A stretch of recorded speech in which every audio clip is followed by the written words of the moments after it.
we've got some really interesting people talking with us, and essentially two presentations, and we're really fortunate to be joined live by two friends from the United States. And but to introduce the first session is Kevin Murphy. He's going to tell us all about that, and because these people are joining from afar, we might stop and have questions and discussions about the first presentation before we move on to the second presentation. But there's going to be plenty of time for everything. Kevin, welcome again. Thank you, Ian. Good morning, everyone. When I got the invitation to come speak yesterday, Mark Bentley said, well, I'd also appreciate if you do a breakout on the Berks County Community Foundation's Youth and Philanthropy program, which we call our Youth Advisory Committee. And Ian called, and I spoke by Skype about 2 weeks ago or so to plan this. And honestly, the thought of me talking for 30 minutes about our Youth Philanthropy program bored even me to tears. And nobody likes listening to me more than I do. So I really thought that we would take advantage of the unique opportunity that technology affords us to let you hear about our Youth Advisory Committee from two people who know far more about it than I do and are far better spokespeople for it than I am, two members of our Youth Advisory Committee. Our committee was organized in 1998. It's similar to Youth Advisory Committees that were established all around the state of Michigan by a Council on Michigan Foundations initiative organized by the Kellogg Foundation and the Charles Stewart Mott Foundation in the United States. If you sort of scan the field of youth philanthropy, you'll find youth advisory committees scattered in community foundations around the United States. You'll find about between 8 and 12 of them in the Russian Federation. You'll find them scattered all across Eastern Europe. You will ultimately trace much of this activity to a man named Vernon Ringland at the Northern Ireland Community Foundation, who, if you can imagine, 20 or 25 years ago, started a youth grant-making program comprised in Belfast of 50% Protestant children and 50% Catholic children. And if you think to what the environment was like then, that was a fairly bold move. Vernon doesn't lack for ambition. Not too long ago, he started a youth philanthropy program in the Sudan, which has been a challenge. So you will find these in various forms all around the country, and in the United States, and then all around the world. And it's probably one of the fastest growing parts of the community foundation movement. Let me introduce the two students from Berks County who are joining us. The attractive one is a young lady named Stacy Weichel. Stacy is a junior at Antietam High School, which is one of the smaller of our 18 high schools in the county. She is one of the very best students we have in Berks County. In addition to being a junior at Antietam High School, she's part of the way through her freshman year at the Pennsylvania State University, which is what she does on the side. I think she plays basketball. She's a writer for the local newspaper for their youth section, and will be with us in our Youth Advisory Committee for one more year. The other one, the not attractive one, is a senior at the Tulpehocken High School. He'll be graduating in a few weeks and attending Pennsylvania State University in the fall. It is his fourth year in our Youth Advisory Committee. He has been with us twice to Russia to help us establish youth advisory committees. That is my oldest son, Carver. He has an identical twin, but much better looking brother. So guys, tell us about YAC. All right, well, my dad went over a little bit about the history of the Youth Advisory Committee. Can you hear us? All right. But certainly when we were founded is not the most important thing about us.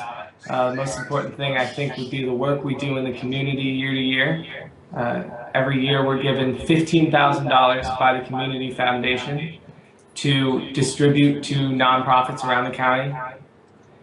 based on a proposal or a theme that we decide as a group at the beginning of the year that we want to focus on.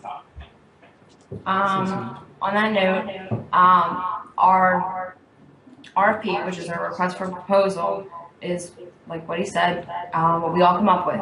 And then we kind of all vote on one with the most popular problem within Berks County. And we focus on just one idea every single year.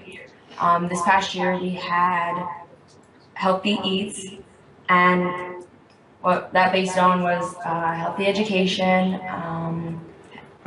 the obesity and hunger and eating disorders. Yeah. So as a group, we decided that was a prevalent problem in the community, and that we wanted to try to help tackle that.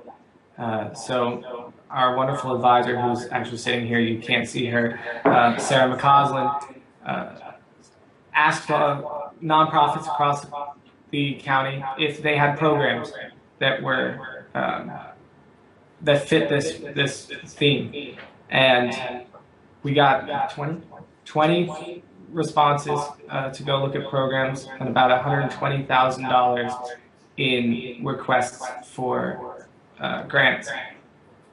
So that was a big problem because we only had $15,000.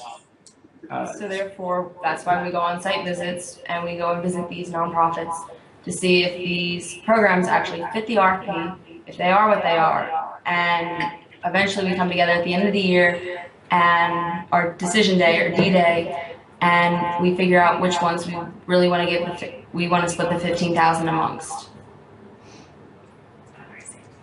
Yeah, that's about half of what we do. That's the grant making part. The other part is development. So we go out. Actually, the members of YAC identify many of the target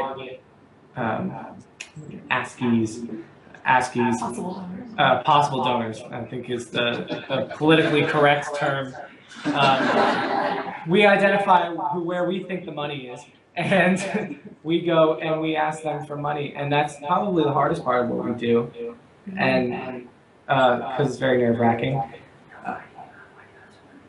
We ask for this money because at some point, and we're about halfway there, we'd like to raise $500,000 for the youth fund, and that would bring in interest of about $25,000 a year to use in grant making. So we will no longer be then dependent on the community foundations $15,000 a year that they give us, and we'll actually be able to give out $25,000, which is even more than we normally do.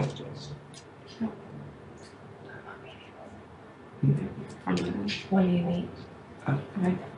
When normally we get together, and these are students from across all Berks County. I think we had like 18 schools this year represented, at least one person from each school. And we normally do meetings on a Sunday night for about 2 hours, and it's not that long, but it's very interesting, and you get things done within the meetings.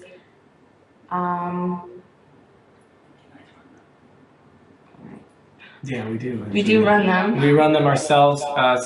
Stacy and I are both your team leader. Yeah, Stacy and I can't remember if she was team leader this year or last year.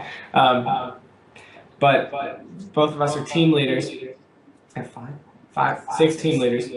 And we each go out with our teams and visit the sites, but each of us is in charge of running a meeting at some point during the year, and we write up the agenda and completely run the meeting ourselves, which is a really big learning aspect of being a team leader. Especially becoming like in YAC, and like being a team leader and running a meeting kind of gets you more of an overview of what we are doing for the day or the night, and what you should be having the other students there now.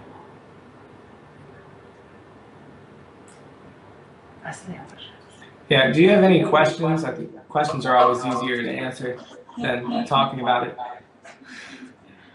And we would like to ask you to do, just for technical reasons, if you have a question, come on up here and we'll put you at the podium. Otherwise, the kids can't see you. Okay. Oh yeah, Ian. Sorry, I'm going to jump in first. That's terrific, guys. Thank you so much for talking, and I appreciate you can't see who you're talking to, so it makes it really tricky. But just for, I'd really encourage people to come up and ask questions, and if you can, bear to look in that camera just down there sitting on top of the laptop so that you can eyeball them. It's very tricky. But I've got a start off question, which is two parts. One is, what do you think makes it work so well? What are the factors that make your youth committee work so well? And the second part of the question is, what could make it work even better? Why if it works so well, what can make it work Yeah. better? What are the first? Because youth led.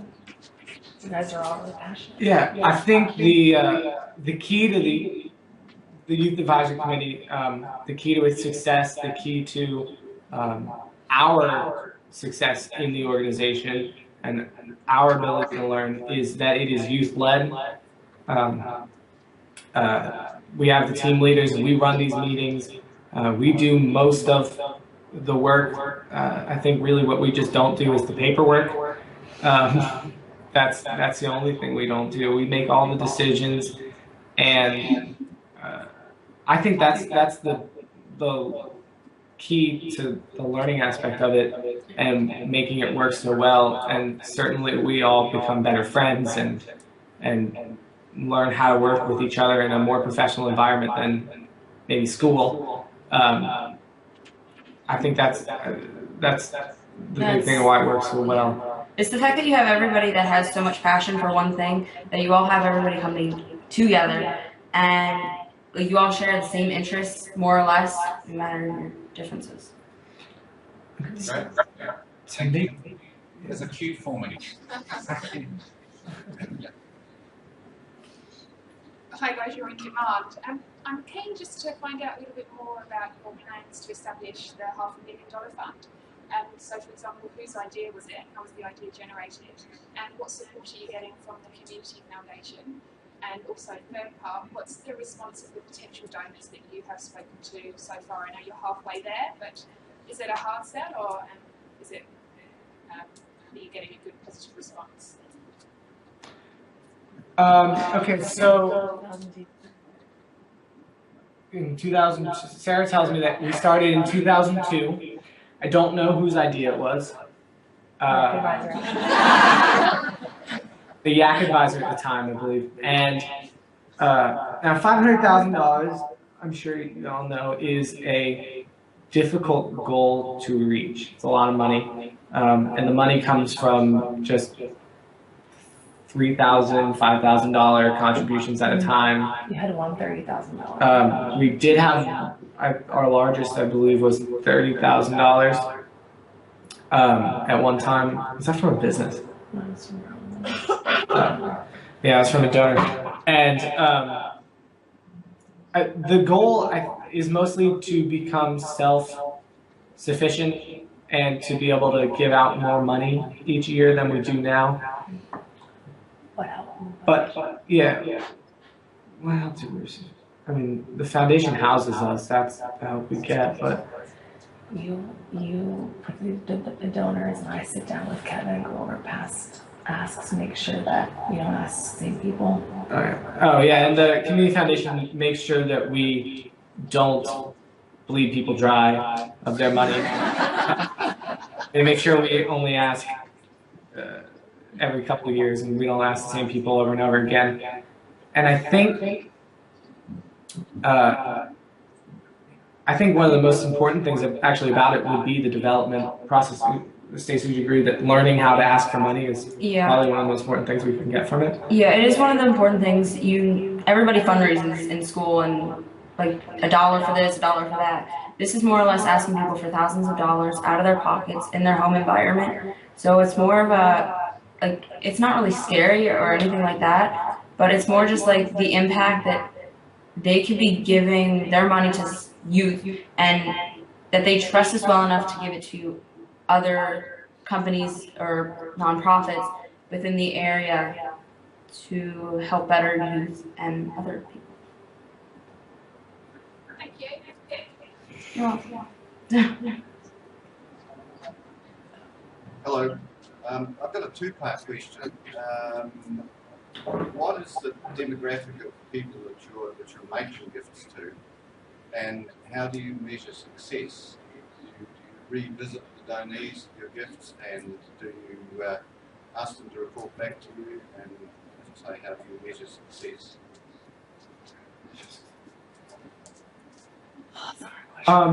Well, Stacy actually knows this a little bit better than I do, because she lives in the city of Reading.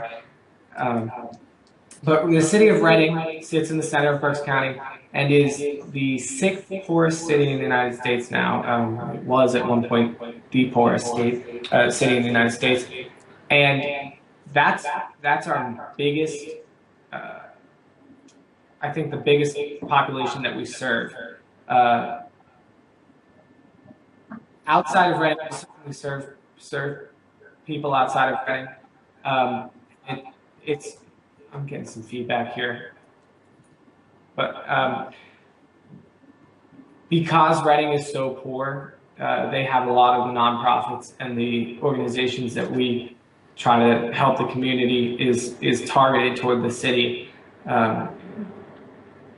So I think that's who we. Can you answer the other question? The nonprofits are give back grant reports, and you guys reviewed them this year to evaluate whether your grant had an impact. Okay. Well, something new that we added this year at one of our meetings was the fact that we went back a few years and we looked at how well these nonprofits succeeded with the money that we gave them. Each team, I think, at least got one. And we went through a worksheet saying, okay, like, what did they do? What was the program? And how successful was it? How many people are they still running the program? Questions similar to that.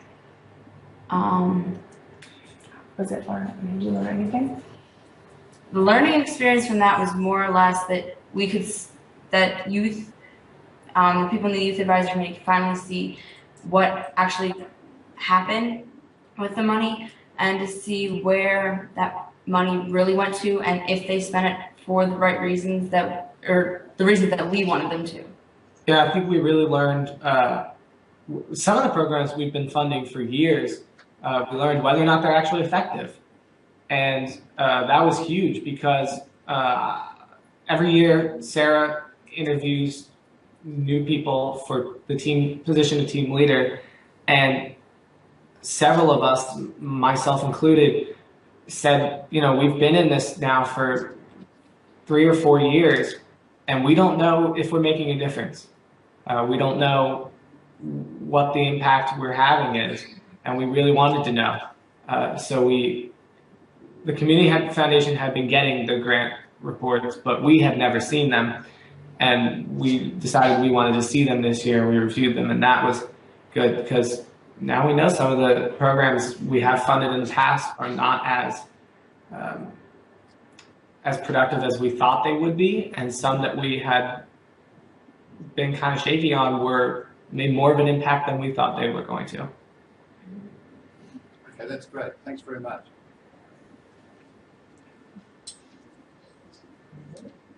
Hi guys, it's been really interesting to hear what you've had to say so far. I'm just interested from perspective of being in a youth organisation myself. For each of you personally, what have you found to be maybe one highlight and one challenge each for you personally of working for the Youth Advisory Committee? Highlight and challenge. One challenge for me would mostly be the driving aspect of it, because I don't drive. I drive. Yeah, me neither. I can understand that challenge. Highlight. And a highlight. I think one of my highlights of YAC would be like having the chance to meet with everybody and getting to know the people that you normally wouldn't see in your normal daily school aspect. Like Kevin said earlier, I go to one of the smallest schools in Berks County, so my graduating class is about 50 people. So the people that I meet in YAC, really, they're not like the people I go to school with, and they have more of like an impact like in the community, and they more or less know more about the community than I would have known, at least at the beginning of my freshman year. So Stacy and I actually both go to the smallest and second smallest schools in the county, both in very poor, less educated areas of the county. And I certainly do not deal with some of these are some of the smartest kids in the county, and we don't get to on a daily basis deal with these kids. So I think one of the great things about it has been the meeting new kids of the same level of intellect as us, and I think learning about philanthropy and the leadership involved in it, that was also, I mean, an amazing thing. Being a team leader was a great opportunity, and I think at the same time that's the biggest challenge. The biggest challenge for me was probably being able, getting out there and leading these kids and talking to these people that and doing this work. And certainly we're gearing up towards the end of, we've made our decisions on our budget and the board approved that. So D-Day is over, but we still have more to do. We still have development left, and myself and some other team leaders are going to do some outreach for YAC. So these are even more challenges that we've actually brought upon ourselves because we volunteered to Sarah that we do this. But these are great challenges, and I think this one have been certainly one of the best opportunities I've had to be a part of. Awesome, thank you.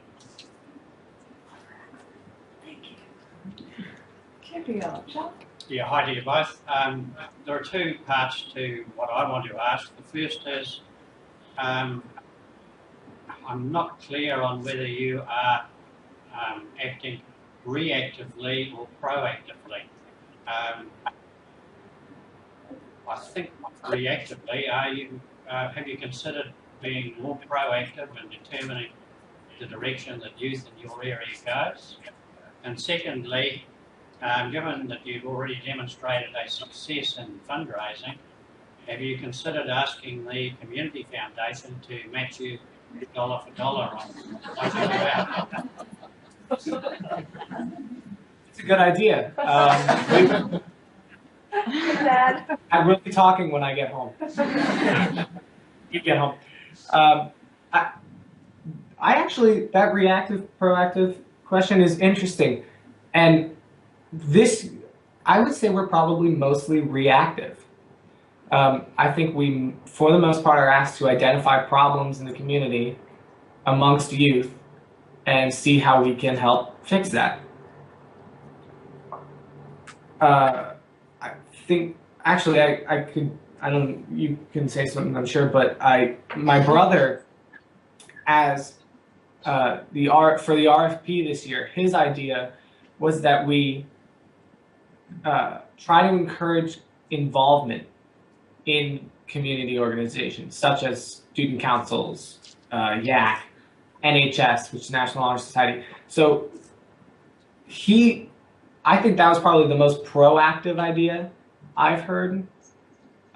He really tried to get that to be our theme this year. But Hungry Children wins over the hearts and minds of the kids here. But that's an interesting question, and I actually never. Thank you for saying that, because I've never really thought of it. That we do a lot of reactive. They're just that being young people in your community, you would be able to identify yourselves areas that needed attention. For example, you might have a lot of street kids. You could put a skate park in and that type of thing to get them off the street. That's just a thought. Thank you. Thank you.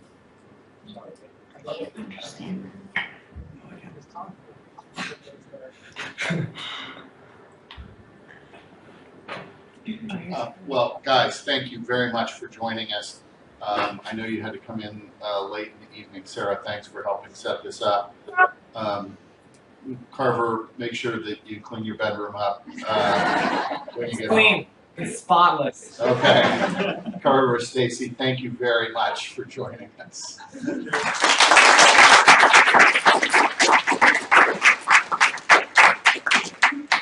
And I hope you can hear all that applause. I think it's been quite inspirational, actually. There's not a lot of examples of the kind of thing that you're engaged in New Zealand, but I think there's probably an interest in developing them. Somehow we just haven't got onto it enough. So it's been quite an inspiration, and we really appreciate you giving us your time and your wisdom. Thank you. Also to Kevin. Thank you. Bye.